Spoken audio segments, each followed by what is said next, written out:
Let's talk a little about your inner voice of wisdom, really how your intuition shows up and how you can be guided by it. Intuition is our key to understanding life, work, and our sense of self. And I really believe that it's more important now than ever because of the world and culture that we've created.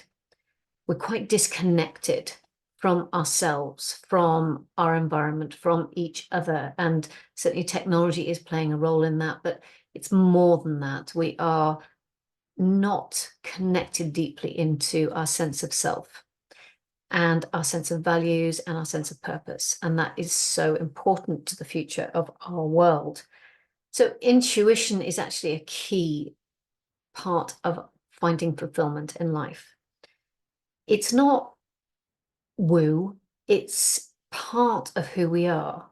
We subtly read energy of everything, situations, people, places, ideas. We're constantly reading that subtle energy. And physics tells us that everything is energy. Intuition is how we understand everything. But it's individual. Even though we all have it, it doesn't operate in one way. It operates in many different ways because we are all different. Everyone's experience is completely unique. Intuition is sensory. It communicates to us through the senses. That might be auditory, it might be smell, it might be emotion, it might be noise, it might be touch, it might be knowing. And it's known to us, but we often diminish or silence it. So when you're working intuitively, it's so important to learn to recognize your patterns, the way in which your intuition communicates with you, and then find a way to tune into it. And when you learn to tune into it, there is another challenge ahead of you, and that is to learn to trust it. And then there is another challenge, which is learning to act upon it. You are really, when you're working intuitively, you are just listening and responding to a very wise part of you that is tapped into a part of life that we're not consciously aware of. And the thing about intuition is it's going to take you into down some unexpected paths. It's going to ask you to do things that on the face of it do not feel logical or rational. And yet the more you listen to your intuition, the more you're going to go, oh, I really need to go down that route. So developing trust in your intuition is a big thing. It's not to be underestimated. So if you want to work more intuitively, find a space where you can tune in and listen. Think about something that you really need to understand better. Intuition, generally speaking, feels fluid.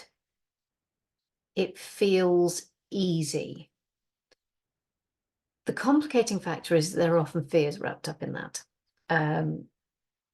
especially when your intuition is asking you to deviate from the norms or take an unexpected risk, anything that makes you feel out of your comfort zone. There are going to be some fears wrapped up in there as well. And it's kind of important to be able to work out where those are coming in.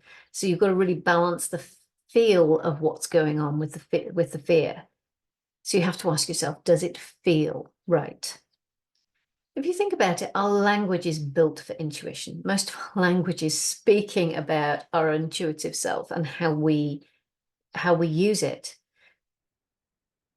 There are so many phrases that are intuitively based, and it's such an important part of our daily operating system, but we're so good at diminishing it and silencing it. So when you're working intuitively, come back to the feeling and get used to working with the feeling rather than the logic.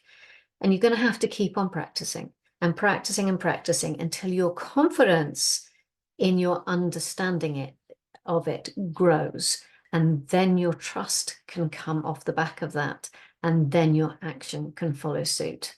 So find that space where you can tune in and listen and work out how it is that your intuition is speaking to you.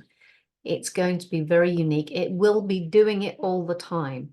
Your intuition is always speaking to you, but you may not recognize it as intuition. And that's the key. Once you recognize it as intuition, you'll be able to listen to it so much more easily. You won't need to find yourself a space to go in and tune in and really get yourself quiet to hear it. You'll be able to begin to hear it in everyday life. And once you have that in place, it can begin to become a guiding force in your life. And then equally, it can become a guiding force in your business. I hope that helps a little bit. Take care until next time. Goodbye.